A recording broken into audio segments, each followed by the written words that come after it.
கதிரோட வீட்டில் எல்லாத்தையும் எடுத்து வைக்கிறாங்க. சாப்பாடு, குழம்பு, பொரியல் எல்லாமே செஞ்சாச்சுப்பா அப்படின்னு அவங்க அம்மா கொடுக்குறாங்க. அதை வாங்கிட்டோன்னே கதிர் சொல்கிறார், அம்மா நீயும் வாமா போயிட்டு வந்துடலாம் அப்படின்னு சொல்லிட்டு. இங்கே பாருப்பா, நான் வரல, இங்கே சாப்பாடெல்லாம் செய்யணும், ஆர்டர் கொடுத்துருக்காங்க, அது மட்டும் இல்லை ஹோட்டலுக்கும் நான் சமைச்சு அனுப்பணும், அதனால் என்னால் வர முடியாது அப்படின்னு சொல்கிறாங்க. என்னம்மா இப்படி சொல்கிற, குடும்பத்தோடு சேர்ந்து வர சொன்னாங்கம்மா அப்படின்னு சொல்லிட்டு கதிர் சொல்கிறாரு. பரவாயில்லடா, நீ சொல்லு, சமையல் ஆர்டர் உங்களுக்கு நிறைய இருக்குது, அவங்களால வர முடியல, நீ மட்டும் போயிட்டு வா போ அப்படின்னு சொல்கிறாங்க. அங்கேருந்து கதிர் எல்லாத்தையும் எடுத்துக்கிட்டு சாப்பாடு எல்லாமே எடுத்துக்கிட்டு அங்கேருந்து தனம் வந்து கிரகப்பிரவேசத்துக்கு எல்லாத்தையும் எடுத்துகிட்டு போகிறாரு. வாங்க அப்படின்னு சொல்லிட்டு எல்லாருமே சேர்ந்து வீட்டில் இருக்க எல்லாருமே கூப்பிட்டுட்ருக்காங்க. அப்படி கூப்பிட்டு இருக்கும்போது அந்த ஃபங்க்ஷன் எல்லாமே நல்லபடியாக நடக்குது. வாசக்கெல்லாம் நல்லா வைக்கிறாங்க. வச்சுட்டு சாப்பாடு எல்லாருமே போட்டு சாப்பிட்றாங்க. சாப்பாடுலாம் சூப்பராக இருக்குப்பா, நல்லா இருக்குப்பா, ரொம்ப ரொம்ப பிடிச்சிருக்கு, இவ்வளோ டேஸ்ட்டாக சமைக்கிற அப்படின்னு சொல்லிட்டு உன்னோட அந்த விசிட்டிங் கார்டு கொடுப்பா சொல்லிட்டு வந்தவங்க எல்லாருமே வாங்கிக்கிறாங்க. ஆமாங்க, சாப்பாடு உண்மையிலேயே டேஸ்ட்டாக இருந்தது, நல்லா இருக்குது அப்படின்னு சொல்லிட்டு தனமும் சொல்கிறாங்க. தானம் அவங்க அவங்க மாமியார் எல்லாருமே சேர்ந்து சொல்லிகிட்டு இருக்காங்க. ஆமாம், புகழ்ந்து தள்ளுங்க அவனை, அவன் ஏற்கனவே தனத்தை கல்யாணம் பண்ணிக்கணும்னு சொல்லிட்டு சுற்றிட்டு இருக்கான், இன்னும் வேற இவனை தலையில் தூக்கி வச்சுட்டு ஆடுங்க அப்படின்னு சொல்லிட்டு மரகதம் சொல்லிட்டு இருக்காங்க. ஃபங்க்ஷன் எல்லாமே நல்லபடியாக முடிஞ்சது. கதிர் வீட்டுக்கு வந்துட்டாரு. வீட்டுக்கு வந்த உடனே அப்படியே யோசிக்கிறாங்க தனத்தோட மாமியார்.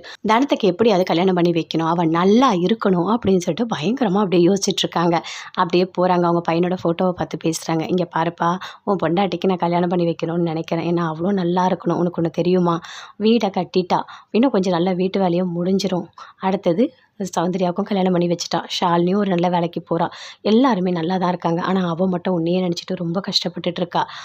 அவள் கூட ஆட்டோ ஓட்டுறவங்க எல்லாருமே சேர்ந்து என்கிட்ட பேசினாங்க, கதிரை வந்து கல்யாணம் பண்ணி வைக்க சொல்லியிருக்காங்க. கதிரும் நல்ல பையன் மாதிரி தான் இருக்குது, எப்படியாவது நான் வந்து தனத்தை கதிருக்கு கல்யாணம் பண்ணி வச்சிடறேன், உன்னோட சம்மதம் எனக்கு ரொம்ப ரொம்ப முக்கியம்ப்பா, நீ ஏதோ ஒரு வகையில் உன்னோட சம்மதத்தை எனக்கு சொல்லு அப்படின்னு சொல்லிட்டு அவங்க அம்மா சொல்லிட்டு இருக்காங்க.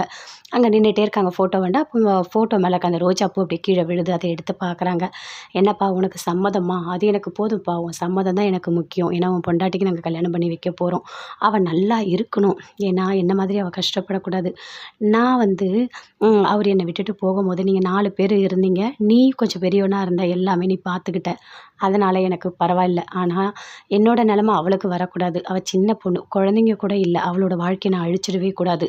சுற்றி இருக்க எல்லாருமே சொல்கிறது, உன்னோட மருமகளுக்கு ஒரு கல்யாணம் பண்ணி வைன்னு சொல்கிறாங்க. அந்த வீடு கட்டுற இடத்துல கூட ஒருத்தவங்க பேசிகிட்டு இருந்தாங்க, மருமக சம்பாதியத்தில் எல்லாத்தையும் முடிக்கிறாங்க அப்படின்னு சொல்லிட்டு. ஆனால் அந்த பேர் வேண்டாம்ப்பா, அவள் நல்லா இருக்கணும், நம்ம வீட்டு பொண்ணு நல்லா இருக்கணும் அப்படின்னு சொல்லிட்டு அப்படியே தானாகவே ஃபோட்டோவை பார்த்து எல்லாமே பேசுகிறாங்க. பேசிட்டு யோசிக்கிறாங்க, எப்படியாவது தனத்தோட மனசை மாற்றணும், மாற்றி கல்யாணம் பண்ணி வைக்கணும், அவள் நல்லா இருக்கணும், என் பொண்ணு மாதிரி தான் அவளும், என் பொண்ணுங்கள்லாம் நல்லா இருக்கும்போது அவள் மட்டும் எதுக்காக இப்படி கஷ்டப்பட்டுட்டு இருக்கணும். என் பையனும் சம்மதம் சொல்லிட்டான், இனிமேல் தனத்தோட மனசை கொஞ்சம் கொஞ்சமாக மாற்றணும், மாற்றி அந்த கதிர் தம்பியை கல்யாணம் பண்ணி வச்சிடணும் அப்படின்னு சொல்லிட்டு பயங்கர சந்தோஷத்தோடு அப்படியே யோசிச்சுட்டே வரும்போது மரகதம் பார்க்குறாங்க. என்னக்கா ஏதோ யோசனையாக இருக்க? அதெல்லாம் ஒன்றும் இல்லை மரகதம், எப்படியாவது தனத்துக்கு கல்யாணம் பண்ணிடணும்னு யோசிக்கிறல்ல, நீ என்ன யோசிக்கிற எல்லாமே எனக்கு தெரியும். அந்த கதிர் வேற கூட சுற்றிட்டுருக்கான், எப்படியாவது தனத்தை கல்யாணம் பண்ணிக்கணுன்ற எண்ணத்தோடு தான் இருக்கான், விட்ட நீயே கல்யாணம் பண்ணி வச்சிருவ போல இருக்குது, உன்னை பார்த்தா அப்படி தான் தெரியுது அப்படின்னு சொல்லிட்டு அப்படி மனசுக்குள்ளேயே நினைக்கிறாங்க. ஆனால் மரகதம் வெளியே எதுவுமே சொல்லவே இல்லை.